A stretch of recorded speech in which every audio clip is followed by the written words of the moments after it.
Laporan Ketua Panitia.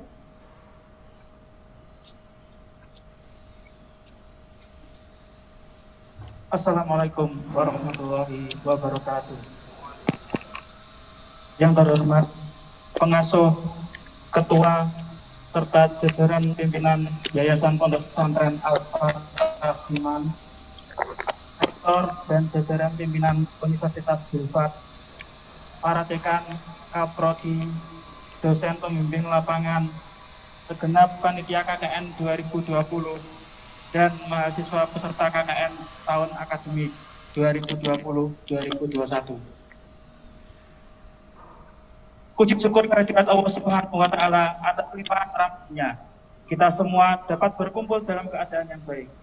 Bapak dan Ibu, izinkanlah saya, Jelang Anofaso, selaku Ketua Panitia Pelaksana Kegiatan Kuliah Kerja Nyata Universitas Bilfat tahun 2020, pada hari ini, Rabu tanggal 12 Agustus 2020, menyampaikan laporan 1. Kegiatan ini diberi nama KKN Tematik Pencegahan COVID-19. Tema dalam kegiatan ini adalah kreatif dan inovatif di masa pandemi melalui adaptasi kebiasaan baru.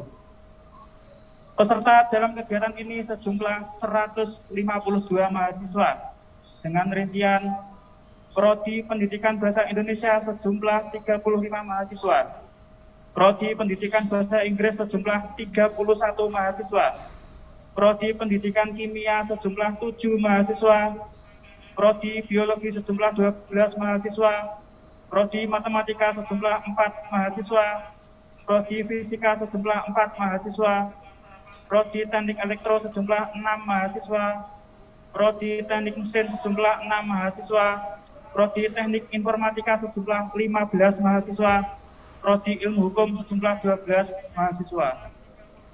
Pendekatan yang digunakan dalam kegiatan ini adalah pendekatan kelompok terbatas yang dominan dilaksanakan secara daring. Namun beberapa kegiatan dapat dilaksanakan secara luring dengan mengikuti protokol kesehatan pencegahan COVID-19 secara ketat. Kegiatan ini dilakukan di desa atau komunitas tempat tinggal atau desa atau komunitas terdekat dengan tempat tinggal mahasiswa dengan rincian 13 kelompok di 13 desa di Kabupaten Lamongan, 1 kelompok di Yayasan Islam Sejahtera Pare Kediri. Demikian laporan kami. Selanjutnya kami mohon kepada Inspektur Upacara berkenan memberikan amanat dan memberikan kata-kata pemberangkatan mahasiswa peserta KKN tahun akademik 2020-2021 ini. Wabillahi taufiq wal hidayah. Wassalamualaikum warahmatullahi wabarakatuh.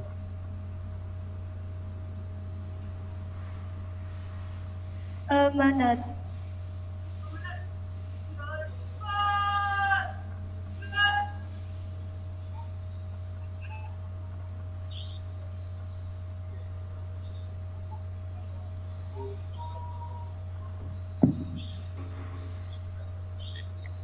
Assalamualaikum warahmatullahi wabarakatuh.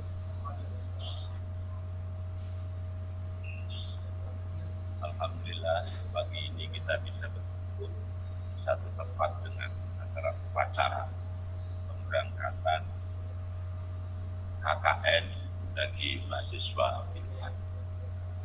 Ini adalah KKN pertama.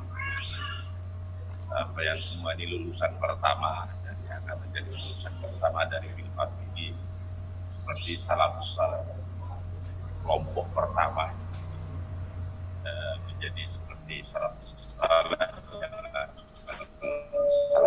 yang catat oleh generasi-generasi berikutnya.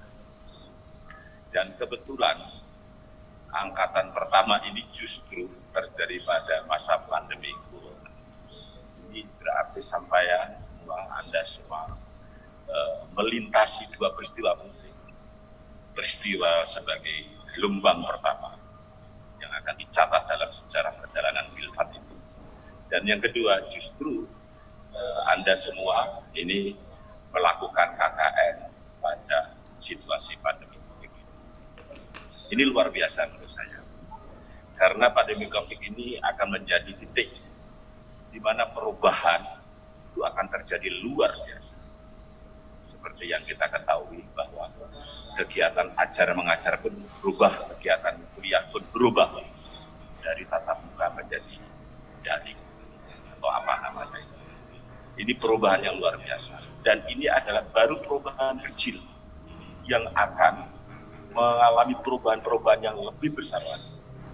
Di dalam dunia bisnis misalnya, dikatakan dalam hasil risetnya PBB disebutkan, pada tahun 2030 nanti, hanya tinggal 15% orang yang melakukan transaksi tanpa daring. Hanya di seluruh dunianya seperti itu. Artinya adalah Anda semua ini memasuki dunia yang benar-benar baru, yang memerlukan wawasan baru, yang memerlukan kecerdasan baru, yang memerlukan kreativitas baru. Ini yang berbeda dengan dunia Pak Prapto misalnya. Dunia Pak Prapto, dunia kuno, ya akan menjadi dunia kuno sebentar lagi. Bahwa sekolah tatap muka, kuliah tatap muka akan menjadi dunia kuno, dan semua akan ditentukan pada daring. Dan dunia baru yang mengandalkan pada yang disebut dengan dunia maya itu, ini memerlukan tersendiri bagi generasi yang akan hidup pada zaman ini. Kalian semua mahasiswa itu justru memasuki masa awal seperti itu yang akan berubah luar biasa berbahaya. Coba bayangkan, interaksi manusia menjadi aneh sekarang ini dilihat dari kacamata masa lalu. Ngomong harus pakai masker begini, berdekatan, ada yang pakai apa itu namanya, helm itu. Kalau kita lihat di jalanan, di kota-kota itu, manusia menjadi lucu sekali dilihat dari masa lalu. Jadi lucu sekali berinteraksi dengan pakai semacam helm dan lain sebagainya. Itu kalau dilihat dari masa lalu. Masa normal masa lalu, all normal. Kalau new normal, ya menjadi biasa. Jadi perubahan itu begitu. Sama seperti zaman Rasulullah. Dulu ada adat-adat lama, kemudian ada adat baru. Ketika adat baru muncul oleh adat lama, dilihat sebagai sesuatu yang aneh.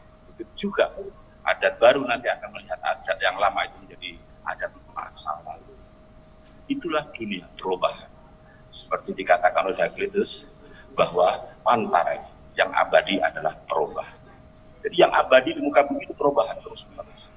Nah karena itu sebagai generasi mahasiswa sarjana, ini harus punya kecerdasan tersendiri, merespon perubahan-perubahan. Pantai yang abadi adalah perubahan. Nah, sekarang kalian semua akan melakukan kuliah kerja nyata. Kuliah kerja nyata, 3 kalimat. Jadi di situ, di dalam kegiatan itu ada pembelajaran bagi Anda, bagaimana ilmu yang dipakai itu diterapkan, diinteraksikan dengan masyarakat, karena harus nyata. Dalam agama itu al-ilmu bila amalin kasajari bila sama. Jadi kalau ilmu tanpa beramal itu seperti pohon tidak ada buah. Dan memang begitu. Bahwa ilmu itu tidak akan ada gunanya kalau tidak dinyatakan. Kalau tidak dinyatakan, tidak ada gunanya. Sepandai-pandai apapun. Makanya kritik saya pada pendidikan agama sekarang itu. Pendidikan agama sekarang itu bergerak menjadi pendidikan teoritik. Padahal agama itu adalah amaliyah juga. Jadi tidak boleh agama itu hanya menjadi teoritik, jadi teori saja. Itu tidak boleh, harus amaliyah. Begitu juga ilmu.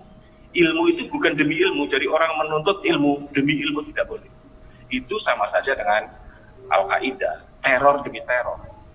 Al-Qaeda tidak punya tesis negara membantu negara, beda dengan ISIS yang punya. Itu teror demi teror. Begitu juga kalau belajar ilmu, hanya demi ilmu, ya ilmu demi ilmu, tidak ada gunanya. Nah, karena ilmu untuk kemaslahatan, untuk kemanfaatan bersama. Itulah pentingnya KKN. Nah, dari KKN, sampean juga selain bisa merefleksikan ilmu itu, juga bisa melihat bagaimana masyarakat sebenarnya. Apalagi sekarang pada masa COVID ini. Ini luar biasa, sampean bisa mencatat. Saya berharap masing-masing mahasiswa ini yang melakukan KKN membuat catatan harian, menyaksikan apa yang disaksikan di dalam masyarakat, membuat catatan harian, bagaimana mereka merespon COVID setiap harinya berapa, kali dia pakai apa itu namanya masker. Jadi catatan harian bagaimana perilaku masyarakat.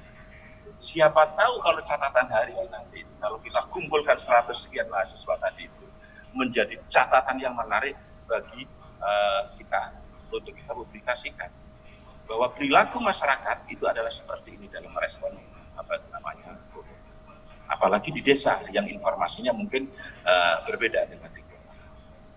Tetapi sesungguhnya sekarang informasi itu nggak ada bedanya antara di kota dan desa, sama saja. Hari ini yang ada perubahan di kota, hari besok pagi sudah sampai di desa. Bahkan per detik karena ada apa itu namanya IT itu, revolusi IT. Revolusi IT merubah segala-galanya. Karena itu kan diprediksi itu sekitar 5 tahun yang lalu ketika ditemukan adanya apa itu namanya revolusi informatika itu, bahwa yang akan hilang di muka bumi ini karyawan itu adalah pertama perbankan akan hilang. Semua akan melalui ini. Yang kedua itu adalah dunia kampus. Jadi di kemudian hari itu tidak perlu kampus itu ada tempat. Semua pakai sistem daring. Itu 5 tahun lalu diprediksi begitu. Nah sekarang rupanya ada pandemi. Jadi persis seperti yang diprediksi itu. Namun memang yang penting misalnya bagi yang PAI ya, kalau misalnya jurusan pendidikan ya, itu tolong di apa itu namanya diamati. Salah satu kegelisahan saya dalam hal COVID ini adalah satu saja. Saya melakukan satu langkah ngecek aja beberapa anak dengan melalui sistem daring itu dibandingkan sistem tatap muka. Kesimpulan saya singkat cerita, hanya sekitar 10% sampai sekitar maksimum 25% ilmu yang mampu dicerap oleh siswa. Hanya seperti itu. Efektivitas daring itu sampai hari ini itu hanya sekitar 10-20% ilmu pengetahuan yang dicerap oleh siswa. Bayangkan, ini pandemi sudah hampir setengah tahun. Jadi generasi pandemi sekarang ini kehilangan waktu selama setengah tahun dalam mencerap ilmu. Seharusnya 100% hanya 20 atau 10%. Ini menurut saya masalah besar di kemudian hari bagi generasi kita. Karena itu coba nanti teman-teman yang apa namanya kawan-kawan mahasiswa yang melakukan KKN ini mencoba mengamati itu selain perilaku dan sebagainya. Nah ini menjadi sumber kajian yang menarik bagi Bilfat nanti itu bagaimana sistem. Sampai hari ini belum ada soalnya melakukan riset itu. Yang melakukan riset itu belum ada sampai hari ini. Bagaimana ilmu pengetahuan itu mampu dicerap berdasarkan apa itu dengan situasi COVID itu berapa persen belum ada. Hanya perkiraan-perkiraan saja. Nah Anda semua sekarang ini sedang memasuki masa itu.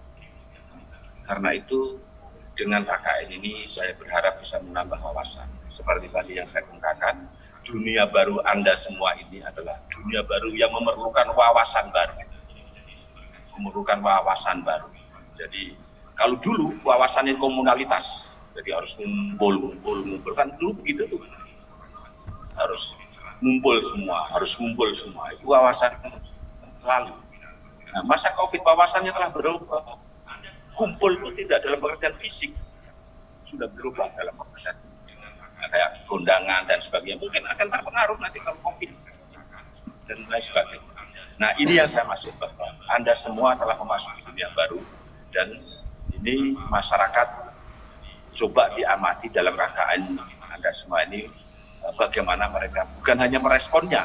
Jadi bukan hanya melihat bagaimana masyarakat merespon COVID itu, tapi bagaimana mereka mengantisipasi terhadap COVID itu sendiri dan langkah dengan begitu kita akan KKN akan memperoleh bukan hanya pengalaman lapangan tetapi juga peningkatan pengetahuan.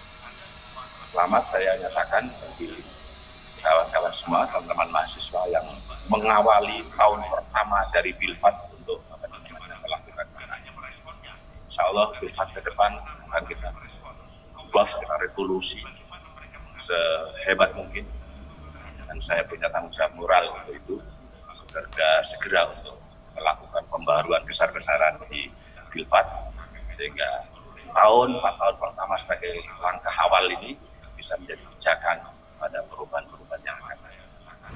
Sekali lagi saya ucapkan selamat menjalankan KKN. Selamat menjalankan KKN, jadikan ini adalah pengalaman yang luar biasa bagi Anda. Jadikan ini juga sebagai wahana Anda semua memahami masyarakat dan juga memperoleh pengetahuan baru di Makassar. Saya mohon maaf tadi agak terlambat karena saya nggak membaca undangannya Pak Prabowo. Membaca tadi mata saya agak siber sedikit karena nggak bawa kacamata semalam. Jadi terlambat tadi, rencananya jam 9 tapi molor sampai jam 9. Saya kira tidak ada salahnya untuk memaafkan saya atas keterlambatan saya. Dan saya bersyukur apabila ini